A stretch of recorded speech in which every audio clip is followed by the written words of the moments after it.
से स्वागत। भाई इतनी तालियों की गड़गड़ाहट कम नहीं होनी चाहिए जी।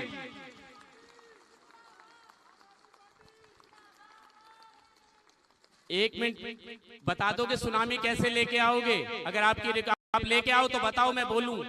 पक्का हाथ खड़े करके बोलोगे। हवा नहीं है, आंधी नहीं है, तूफान नहीं है। इस बार अरविंद केजरीवाल जी सुनामी लेके आए हैं। क्या लेके आए हैं, कैसे लेके आओगे? एक बार जोरदार नारा लगाएंगे, भारत माता की, माता की। आम आदमी पार्टी, आम आदमी पार्टी। मंच पर आसीन इस लोकसभा क्षेत्र से आपके लोकप्रिय प्रत्याशी, तुगलकाबाद से हमारे विधायक सही राम जी, हमारे किराड़ी के विधायक भाई ऋतुराज जी, हमारे लोकसभा के इंचार्ज, विधानसभा के अध्यक्ष, आम आदमी पार्टी के सभी पदाधिकारीगण, कांग्रेस पार्टी के जिला अध्यक्ष और कांग्रेस पार्टी के सभी पदाधिकारीगण, और आज के इस आयोजन में अपनी महत्वपूर्ण भूमिका निभाने वाले इस इलाके की पार्षद पूनम भारद्वाज जी, सुरेंद्र भारद्वाज जी, नरेंद्र जटनाना जी, मैं सबका हृदय की गहराइयों से स्वागत करता हूं, अभिनंदन करता हूं। इतनी बड़ी सभा का आयोजन आप लोगों ने किया।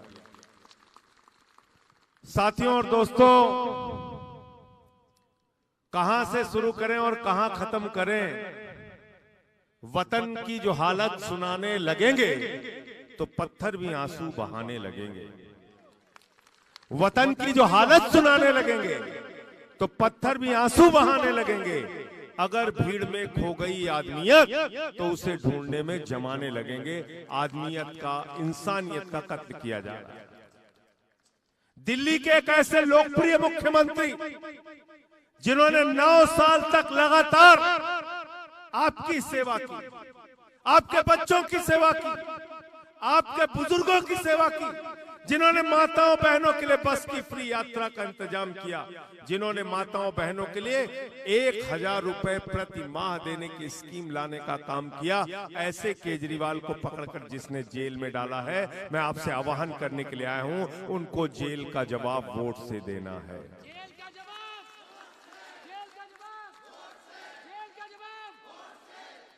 जिस शिक्षा मंत्री ने न सिर्फ दिल्ली बल्कि पूरे हिंदुस्तान और दुनिया में दिल्ली के शिक्षा मॉडल को लोकप्रिय किया, भाई मनीष सिसोदिया को जिसने पकड़ के जेल में डाला है, उन जेल में डालने वाले लोगों को, मोदी जी को और भारतीय जनता पार्टी को जेल का जवाब, जेल का जवाब, जेल का जवाब। जिस स्वास्थ्य मंत्री ने मोहल्ला क्लिनिक बनाकर दवाएं मुफ्त करने की योजना लाके, बिजली मुफ्त करने की योजना लाके दिल्ली की जनता को राहत पहुंचाने का काम किया, उस सत्येंद्र जैन को पकड़कर जिस बीजेपी और मोदी ने जेल में डाला है, उसको जेल का जवाब, जेल का जवाब, जेल का जवाब वोट से देना है।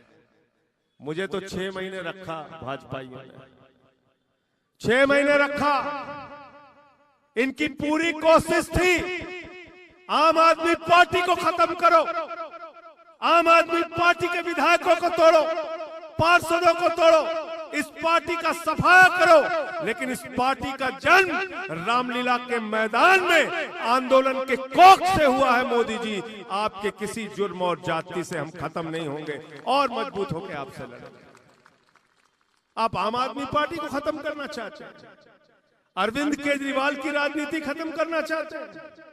चुनाव के ठीक पहले देश के कितने बड़े नेता, दिल्ली के 3 बार के निर्वाचित मुख्यमंत्री, जिनको आपने एक बार 28 सीट दिया, एक बार 67 सीट दिया, एक बार 62 सीट दिया, पूरे देश में सबसे ज्यादा अंतर से जो आदमी जीत के आता है उसको तुमने जेल में डाल दिया। इसका मतलब लोकतंत्र में भारतीय जनता पार्टी और मोदी का यकीन नहीं, संविधान में भारतीय जनता पार्टी और मोदी का यकीन नहीं, देश की व्यवस्था में मोदी का और भारतीय जनता पार्टी का यकीन नहीं। जिसने केजरीवाल को जेल में डाला है उनको इस बार चुनाव में अपने वोट की ताकत से जवाब दे देना, ये आपसे कहने के लिए आया हूं। और कल से आप देखिए, मैं तो हैरान हूं, माननीय सर्वोच्च न्यायालय ने अरविंद केजरीवाल जी को जमानत दी। जब सर्वोच्च न्यायालय ने जमानत दे दी तो भारतीय जनता पार्टी के लोग सर्वोच्च न्यायालय के खिलाफ अपशब्दों का प्रयोग कर रहे हैं। उठा के देख लो ट्विटर पे, सोशल मीडिया पे, सारे के सारे बीजेपी के नेता आज सुप्रीम कोर्ट के न्यायाधीश के बारे में ऊट पटांग टिप्पणी कर रहे हैं। ये देश की न्यायपालिका पर आपको भरोसा है? ये देश की न्याय व्यवस्था पे आपको भरोसा है? आज बीजेपी के लोगों के हिसाब से अगर आदेश नहीं मिला, केजरीवाल को अंतरिम जमानत मिल गई, तो आप सर्वोच्च न्यायालय के खिलाफ टिप्पणी करेंगे? मैं कहना चाहता हूं, माननीय सर्वोच्च न्यायालय भी इस बात का संज्ञान ले और जिस जिस बीजेपी प्रवक्ता ने उनके निर्णय के खिलाफ ऊट पटांग बातें सोशल मीडिया पे की है, उनको पकड़ के जेल में डालना चाहिए, उनके खिलाफ भी कार्रवाई होनी चाहिए।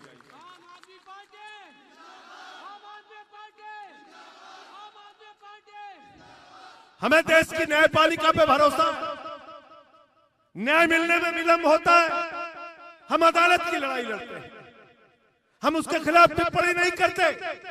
लेकिन केजरीवाल को राहत मिली तो आज सुप्रीम कोर्ट के खिलाफ भाजपा वाले बोल रहे हैं। यह भारतीय जनता पार्टी, इनका किसी भी संस्था के ऊपर भरोसा नहीं है। ये न्यायपालिका को खत्म करना चाहते हैं, ये देश की संसद को खत्म करना चाहते हैं, ये बाबा साहब डॉक्टर भीमराव अंबेडकर के द्वारा लिखे गए संविधान को खत्म करना चाहते हैं, ये आरक्षण की व्यवस्था को खत्म करना चाहते हैं, ये इस देश के अंदर चुनाव को खत्म करना चाहते हैं। मैं आपसे कहना चाहता हूं, अपना वोट बचाने के लिए इस बार वोट करना, अपना वोट बचाने के लिए वोट करना, इसलिए कि अंतिम चुनाव है। याद रखना, गलती से अगर भाजपा वाले जीत गए तो यहां किम जोंग का मॉडल लागू होगा हिंदुस्तान में। गलती से अगर भाजपा वाले जीत गए तो यहां पुतिन का मॉडल हिंदुस्तान के अंदर लागू होगा। दोबारा यहां पे चुनाव नहीं होगा। अरे यही वोट की ताकत तो बाबा साहब ने आपको दी है, यही वोट की ताकत तो देश के संविधान ने दी है। बड़े से बड़ा नेता, चाहे बीजेपी का हो, चाहे कांग्रेस का हो, चाहे आम आदमी पार्टी का हो, हम सब आपके सामने आते हैं, सर झुकाते हैं और कहते हैं आप हमारे मालिक हो, आप फैसला करो हमारे बारे में। लेकिन मोदी आपको मालिक नहीं मानते, वो खुद को भगवान मानते हैं। मोदी जी अपने आप को भगवान मानते हैं। ये अभी ऋतुराज कह रहा था, खुद भगवान नहीं मानते, अपने आप को भगवान से भी बड़ा मानते हैं, भगवान से भी बड़ा मानते हैं। मैंने कहा कैसे? अरे बोले आपने गीत नहीं सुना, जो राम को लाए हैं हम उनको लाएंगे। कहा था कि नहीं कहा? भाजपाइयों ने कहा कि नहीं कहा? कहा कि नहीं? क्या ऋतुराज झा की औकात है कि राम को ला सकते हैं? ला सकते हैं क्या? सही राम जी की हैसियत ला सकते हैं क्या? मेरी